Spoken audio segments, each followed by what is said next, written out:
Okay, hello guys, welcome to our channel. Today we are here to discuss an Aurora as our final project. I'm Patrick. I'm James. Okay, so today we will talk about how an Aurora is caused, how does that affect our communication technology on the Earth, and also the reason why the Aurora this year can happen at a lower altitude than usual. And lastly, we will talk about how to observe an aurora so that you can appreciate the beauty of an aurora. So an aurora is a phenomenon that usually happens on a high altitude region, and it usually presents like you can see some wonderful and weird colors such as green, red, pink, and orange other than blue during a very dark night. Like that happens a lot in Alaska, Canada, and Scandinavia. So what causes the aurora to be happen is that, as you see, I have a photo from the NASA education. So this is a sun and this is the Earth. The sun itself can produce magnetic field because the Earth itself is not a solid sphere. It is actually having a lot of melting stuff at the core. So in the core, the elements, they are fusioning together until they reach iron. So iron can, if they are getting enough iron element, they can produce a magnetic field that can cover all the sphere of the Earth. So as you can see, the magnetic field of the Earth is kind of like a shield. So the sun, it delivers the heat and energy from the sun itself to the Earth, and meanwhile is also containing a lot of particles such as electrons and protons, and within their attached energies. So so this is called solar wind, and most parts of solar wind are shielded by the magnetic field, like they are spreading away from the Earth. But meanwhile, there are a few of them. Is attracted by the magnetic field, and they usually gather around the north and south pole of the magnetic sphere. So which is usually high latitude regions on the Earth. So that's why we can usually see an aurora happening on high latitude regions. And for the physical principle behind the aurora phenomenon, here I have a rather simple diagram that tells you how actually those gas atoms we usually see from everyday life, they usually have no color, and all of a sudden, when the high energy particle brings by the magnetic field from Earth and collides with the nitrogen and oxygen atoms, and they actually happen to be colorful, it's because, as we're seeing here, here's a charged particle, some from solar wind, some from the cosmos, anywhere, and brings here to the Earth, and it hits to the electron. And we all know electron is always surrounding the nucleus, some nitrogen nucleus, oxygen nucleus. And when the charged particle hits it, there is gotta be energy. And those electrons absorb energy. It can deviate from its ordinary original orbit to the way further orbit from the nucleus. And in the physics, we call this process as an excitation of electron. That means electron move from ground state to excited states. And usually we will see excited states. We can tell from the words is excited, and those means it has higher energy when electron is at that orbit. And the electron gotta go back to ground state, so there's gotta emit some energy to the nature, and that's what we see in the aurora, and that's the color where it comes from. And so it comes a photon. Here in modern physics, we how we describe the light by Albert Einstein. And it's also a particle we describe as some electromagnetic wave. And for different photon, it have different energy levels. Here is another quick refresh of how we approach photon and know them as a different energy level. And here is, as we see, we can tell by the wavelength.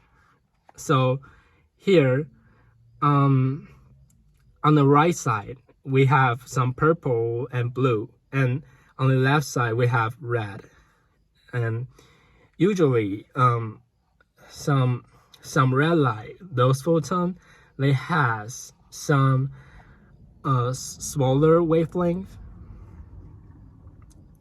or sorry, larger wavelength, and that means lower frequency. As we know, the speed of light doesn't change, and we know the speed of light equals to wavelength times frequency. And how we determine the energy of photon is by telling from the frequency of it. And so usually the purple one and the blue one, their frequency are rather high. So that means their energy are high, because another formula we learned in this lecture is E equals to H times the frequency. HF equals to the energy of the photon. So when we see here, now we know different photons have different energy. So when we come back to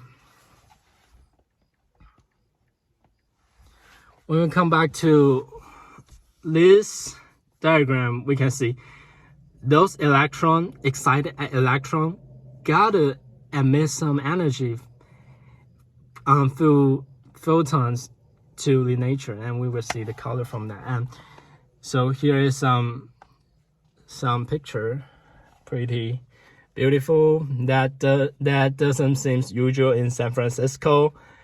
So now we know the purple light and some blue light are the higher energy rather than yellow and green light. So in the nature, the aurora phenomenon, the most common color is green, because those are the rather weak energy. And as we all know, those really high energy, that doesn't happen mostly it's green, because those are some common level of energy the photon usually get, and those electrons usually be excited. And so green is the most common, and now comes red, and now comes from something yellow and to purple to green to purple to and blue.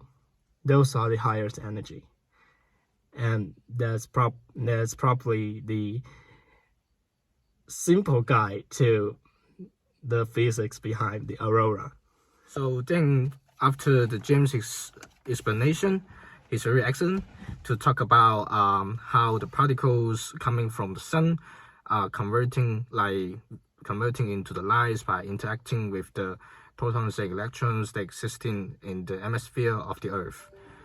So it's also interesting to point out that in the solar system, a planet that has an atmosphere and also magnetic field can also have an aurora happening on the planet. So NASA says that their spacecrafts can capture an aurora in the planet of Jupiter and also Saturn, because they both have atmosphere and their own magnetic field. So and then for the question about how an aurora can interact with the communication technology on the Earth is, the communication technology, I mean, that is for satellites, they are affected a lot, I guess the most, by the Aurora. That is because Aurora can increase the ionospheric density, and that can be interacting and interfering with the radio signal of the satellites, because satellites depends on the radio signals to communicate with each other. So that can affect how GPS works. So affecting a satellite, that means like it can also affecting GPS. So they can make people don't know where they are, especially when you are on a plane, when you are in somewhere there's no highway, only on countryside. So why this year's phenomena of Aurora can happen in the lower latitude of regions on the Earth, like since that all territories of Canada and also the northern part of territory of the United States can observe the Aurora. That is because nowadays the solar wind is more powerful and stronger than before, than what people think, and they are interacting with the atmosphere of the Earth. They are like crashing into it, so kind of like collision. They are causing the geomagnetic storm. They are actually collapsing the Earth's magnetic field, because the solar wind has more particles and more energies. So they are all attracted to the North Pole and the South Pole of the magnetic field of the Earth. So those particles and energies then makes the North and South poles of the magnetic field overwhelming. So they are leaking. So previously they only existed in only high latitude area. Nowadays they are spreading out, even though in San Francisco you can always see it. The San Francisco is like 40-degree north, yeah, which is basically much lower than traditional area that you can observe this.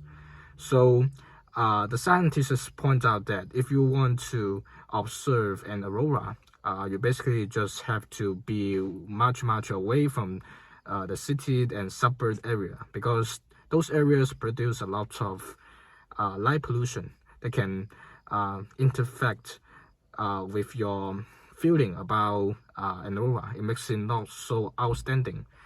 And also the technology of optics, such as cameras and such as the recording photo machines, so they can help to capture the aurora, even though somehow you can use naked eyes to observe an aurora, because sometimes it's so weak. But the cameras, those machines can extend the time of collecting lights, so they can help you to better observe the aurora. And here we are actually drive to Lake Berryessa to find Aurora, because yesterday we heard and we actually see the picture in San Francisco. They have purple and some red and maybe not green, but they're actually Aurora in San Francisco. So we drive here to San Francisco, to Lake Berryessa, and now it's actually 12:26, and we were hoping there's Aurora this time, but there's not. And here is usually yesterday's geomagnetic storm we got around the world. You can see in Hokkaido, Japan, all in London, maybe all the West Europe, maybe all the North Europe.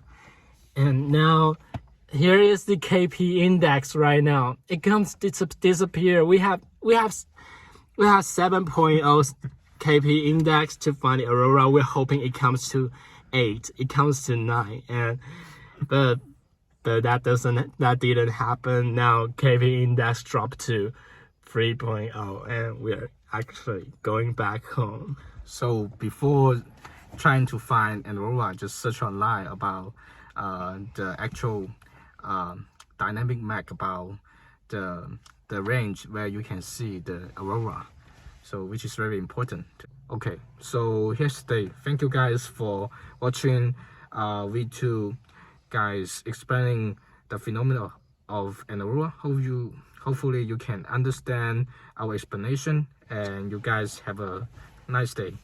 Yeah. And here we are also like to thank Mr. Won for helping me through this semester and giving amazing lecture and also problem session on Friday. And we prepare and put a lot of efforts on this final project, and we do some research and we recording again and again and again, which comes down to this video to you. And this is for you, Mr. Won, and thank you. Thank you. Yeah. Thank you.